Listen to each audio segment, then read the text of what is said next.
What's going on, guys? It's your boy Cash, and we are doing two videos for Exos today. One of the videos that I wanted to do is because of the brand new character. Now, I love that so far in this community I haven't seen any negativity for as far as people talking about characters that they don't currently own. And I feel like in other gachas that I've ever played is that they've always downplayed a person that's just trying to talk about the character, give their opinion.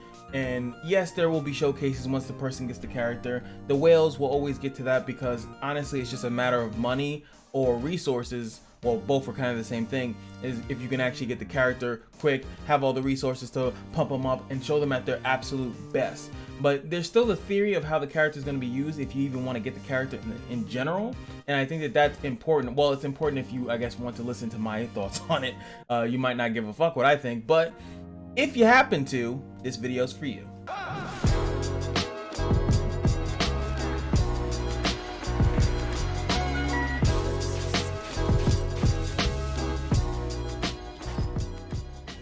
Now we're gonna go over to Faded Core, which you can only access. Well, I think they definitely need to reduce the amount of clicks you have to do to get to certain places. But you go here to Faded Core, and then you can easily, hold on, let me talk about that volume just a little bit right there. Yeah, and then you click on Rude Demon Meta, and you can see that these two here, they're Dragon Emperor Knights. I think that's why they have very similar passives. And I'm just clicking on Zeon. Now everyone has nightmares of the Great One, the Dragon Blood, the Wrath, and the Dragon Scale passive. And then he has, I think the specific thing for him is the hair of the Dragon Blood. So that's the difference. They all have that. I think she does not have the hair of the Dragon Blood. Let me just double check that before we get deep into it. As you can see, the Great One, the Dragon Blood, Wrath, and right? Oh, Dragon Scale. Okay, come on. See, she doesn't have the other one. Well, he gets a free turn if you die while he's counterattacking you. Obviously, this is not about Zeon. Zeon, if you guys want tips on how to fight against him, I'll give you guys quick tips. Snipe his ass. he's so easy to kill. You just have to not hit him and preemptively attack the people around him and then snipe. If you're going into PvP and you think that they have that character on their team, which they probably do, he was very easy to get. She's easy to get, honestly, just because it's a ZEUZ threshold. Snipe him. Same thing with her, honestly. If you think she's a threat, snipe her. But I don't think she necessarily needs to be sniped. Normal Anastasia is a really good character. I've been looking to get her. I think she's on my string banner. I'm not exactly 100% sure. She has the first aid 3. Now the first aid 3 is just gonna be the first part here. Let me show you guys the basic of it because I think that's important too, because some people might have the regular Anastasia, right? I think that's important. Let's break it down. Let's go with the standard Anastasia and see what you're trying to pretty much go for. In the story, she's psycho, by the way. I guess Ignite is like when she reforms herself after all the bad things that she's done inside the story. So here you can see the standard first aid passive, which is the heal. Grants heal 100% of her attack to an ally if they take damage and her HP drops under 20%. Now, we've seen that before. This is pretty much a standard healer passive. It's one of the healer passives that I have in the game. Gain mana +1 if the caster health is less than 20% when triggered. So that means if her health is less than 20%, when she heals someone else, she'll gain 1 mana. Also, she'll gain 1 mana if the caster's health is more than 70%. So either if they're super low or have high HP, she will gain a mana for it. So that's pretty good. Which both can't exist at the same time. So normally, unless you're like 50% right in the middle, she won't get anything out of it, but she'll usually gain 1 mana because the first trigger is going to happen anyway. So she'll gain at least 1 mana. Correction, she'll gain that if she's the ally that gets hit. Let me correct myself there. The Dragon Knight passive is also standard on Anastasia as well. Increases damage dealt to dragons with the Dragon Scale of Order activated by 250%. Cool. Now, these standard abilities here this is the same kind of heal that she has here. It heals all allies by 49% of own maximum HP. Pretty much cool if you have her HP stacked up. Will kind of interfere with the first aid, which depending on which way you want to swing it. It does cleanse all debuffs and damage over time on allies. Awesome. Now her ult here is a single target nuke, 525% scaling. And if I were to go to my boy real quick, yeah, 750. So as you can see, 500 is not nothing to laugh at when you really think about it. Let's go over to the Faded Core. Boom, baby. So now we can see that the only thing that's really being added here is the Great One, the Dragon Blood. So that is being added to her original passive. And that's nothing to really scoff at. I honestly wish that there was a way to look at this without it scrolling, right? So pretty much what happens is the really important part. I'm just gonna keep highlighting the great one. I can pretty much freeze it for you guys, so that's what I'm gonna do. I'm gonna freeze it, so it's a little bit easier for you guys to see. But let's go by the great one. Grants the great one mark to the 4 highest attack in the same row as self. So Anastasia is a little bit different. She's not going to be in the same row as in the backline. You know, her first ability is a heal. As you can see here, it's a heal. Requires 4 mana, or you can use the nuke for 3 mana. She's kind of the same like Iris, where you can pretty much do either or. Do you want to do damage or do you want to do a heal? So anyone in that row that gets hit will get a Dragon Blood mark. The Dragon Blood mark is going to be the next part of it as well. If that target is attacked while the mark is activated, you will gain Dragon Blood. It's a stacking passive. If the mark target does not take a hit for 2 turns, they will lose all Dragon Blood marks. AKA pretty much if you do start giving these people start giving them stacks, all you have to do is leave them alone for a little bit and they will go away. Now Wrath.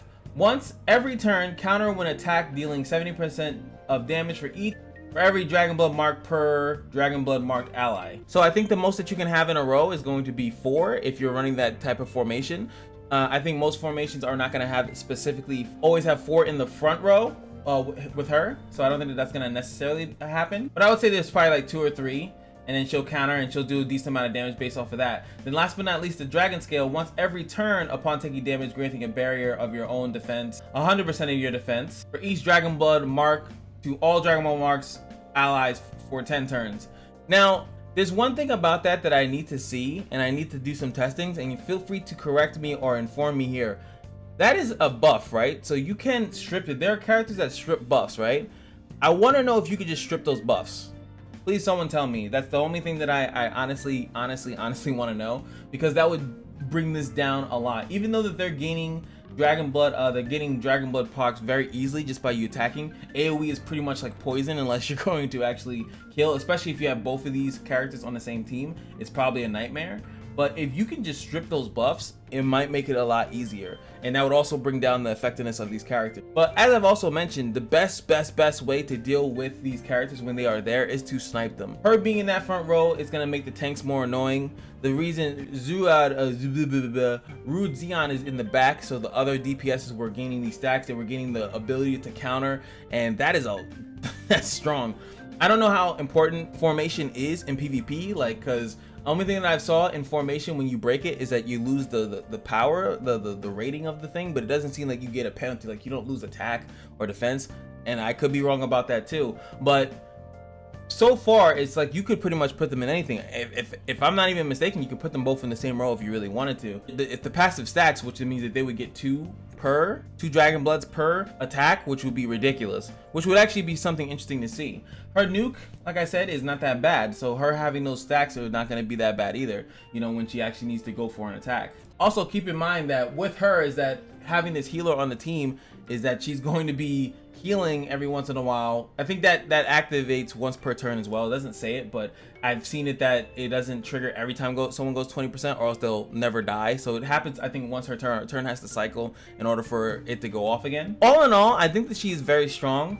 I think that you have to just be a little bit mindful of where the positions are. And like I said, if you have both of them on the same team, whether they're in the same row, which is weird if they are, because it's better to just kind of like spread them out.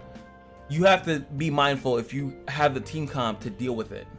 Can you actually deal with the whole Dragon Blood aspect of it? Can you deal with characters getting Dragon Blood? Because once they get the mark, and then if they are attacked again upon taking damage, granting them a barrier. So that's the problem with it.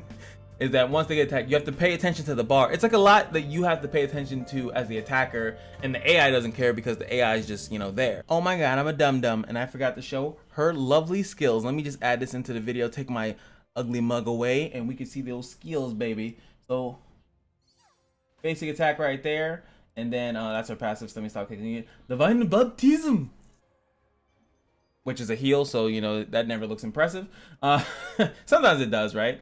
And last but not least, let's look at her S3, her ultimate.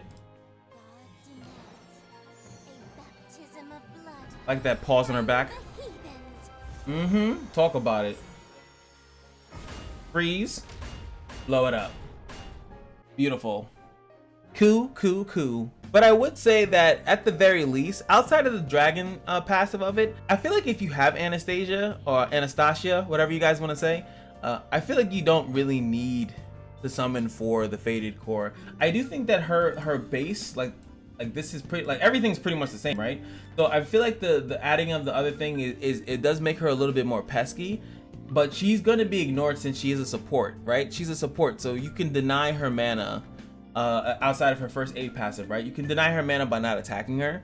You can pretty much, what I do is I just go after the DPS units anyway, and I feel like that's the biggest issue with these characters, is that like the supports and the tanks can be ignored unless they do have provokes. That's why I do like tanks like that have block 3. I think block 3 is almost like mandatory in certain scenarios. Block 3 and first aid is a really good combination. So for me, my combination would be the Anastasia and this guy, or it doesn't have to be him specifically, but those two together, because he'll eventually, if you try to snipe my back line, whether I have Xeon or not, if you don't actually outright kill them in one hit, you leave them pretty low. Her thing is gonna trigger. She's gonna start getting mana free for that. He's also gonna gain mana for it as well. And he's gonna start provoking, so he's gonna start taking damage. And then she's also, Anastasia's gonna heal her passively every time he gets too low, as long as her turn keeps coming.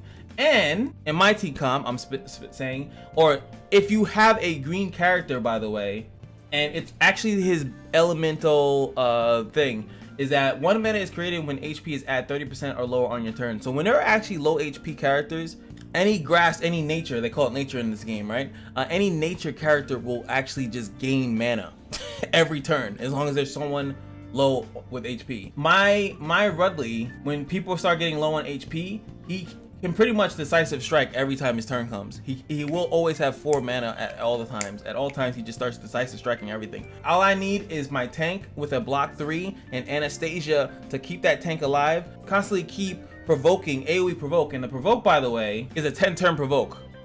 You need AoE to beat me in PvP, pretty much. You need it, or else you're just not gonna, you're gonna keep targeting my tank. And like I said, it's not just him.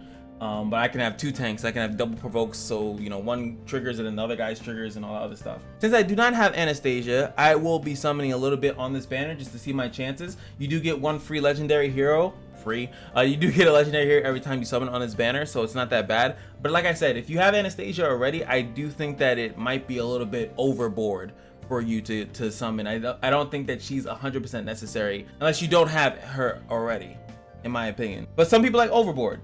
Some people like overboard. But in a game of resources, especially if you're free to play or a casual spender, you kind of want to save your resources for stuff that's going to elevate your account. And if you already have her, you're not elevating your account. You're pretty much, you know, putting some spices on the already good pizza, you know, that you already got there. So I have 4 summons here. I'm going to spend the 4 here. I already did 1. That's going to bring me up to 5. And I have extreme confidence that within the 5, we're going to be good to go. So let's do it.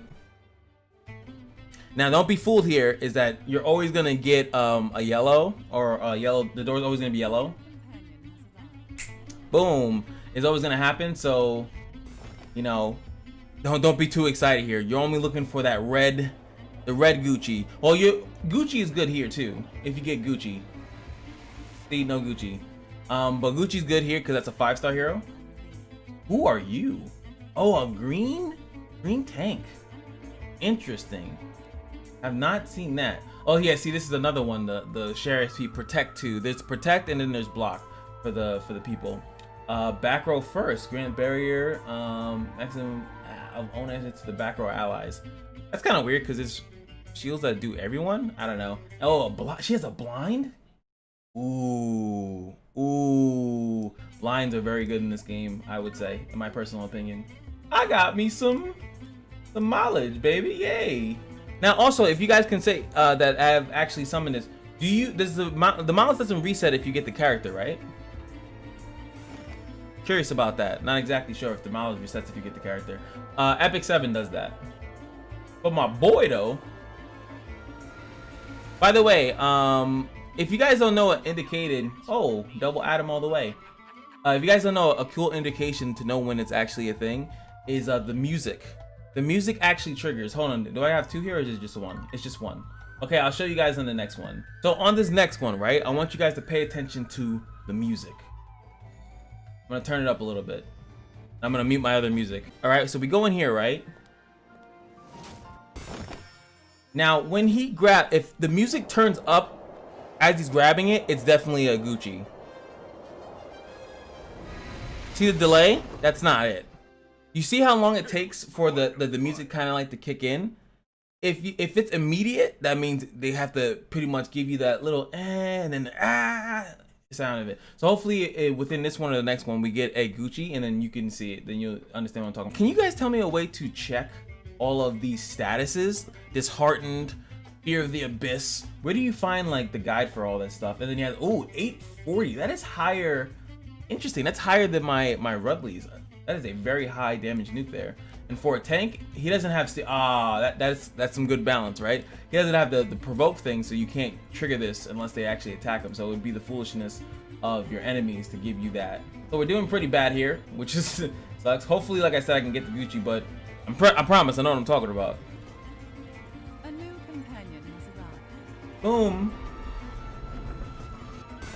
Come on, show me. I just want to see that slight music difference so you can know. Please. Please, I beg you. No.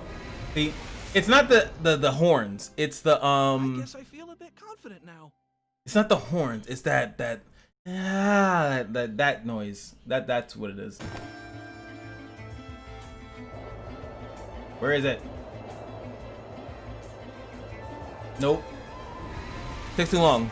Takes too long. The world is still full of life. Hi. She's okay. I didn't know that her S2 takes no mana, so I was always scared to use it. Like, but I want to use this. It takes no mana, and that's it. Unfortunate. It's unfortunate. I could not show you guys that difference. But anywho, the moral of the story is summon if you don't have Anastasia, especially if you can finish out the pity, which is, oh, I didn't even say that. Oh my god, I'm so bad. It is 13,300 XZs or Z's or sex, whatever you want to call it. It takes 13,000. So if you're looking to get her and you might need to spend money, it's only for a week. So keep that in mind as well. You might have to spend money if it's getting too close to the date. Also, if you don't have, which is a cool trick that I found watching FG's video, if you ever come to a point and you want a good sale or a deal to come up, this is a really funny trick. I don't know if this is intentional or not. If you go here and it's like, oh man, I don't have any XZs, do you want to go to the station? And I think that you come here, and I think if you back out, they usually give you a sale. And this is actually not that bad as far as like, that's 4,900, that is 7. Right, 7 summons, and now this is available for 2 hours. Yeah, see, it's $40 here. Sorry, $45 if you wanted to invest into that. But if you were to see the opposite, right, you would have spent $45 and you would have only got 1,000, and it would have been doubled because of this event. So it would have got doubled. So you would have got 2,000, but the other one was offering 49,000, and that's the better one. I mean, obviously it's better, but yeah. And then if you ever want to go back to that deal, it should be on your opening screen here, right here on the left-hand side. I should definitely include that as well. It's just a nice little tip. It's obviously better for them because it's tactics. It's a sales tactic. It's a way to show you a shitty price on the store. So when you see this price, you look at it, it's actually a deal. Meanwhile, very likely, they wanted, this is what they want for $45. That's how it works, guys. If you're bad with this stuff, if you're bad at, you know, gambling or anything like that, or marketing and stuff like that, stay away from these games. I promise you. Do not get into the hole. But if you are responsible with your money and you understand that you're pretty much, that you have self-control, that you could spend $45 and it's not breaking the bank, and this is something that, a game that you want to invest in, because yes, it does help the game when you purchase in it. Please, please, please, please be mindful with your spending. I do want to spend on this game. I'm enjoying it. Same way I want to spend in 7 Deadly Sins. I'm enjoying it. I just want to spend it in the right way where it's meaningful to me and not just gains for them because I spent it foolishly. So yes, spend responsibly, and just remember that every day at the casino is your lucky day. And I'll see you guys in the next video. Like, comment, and subscribe. Peace.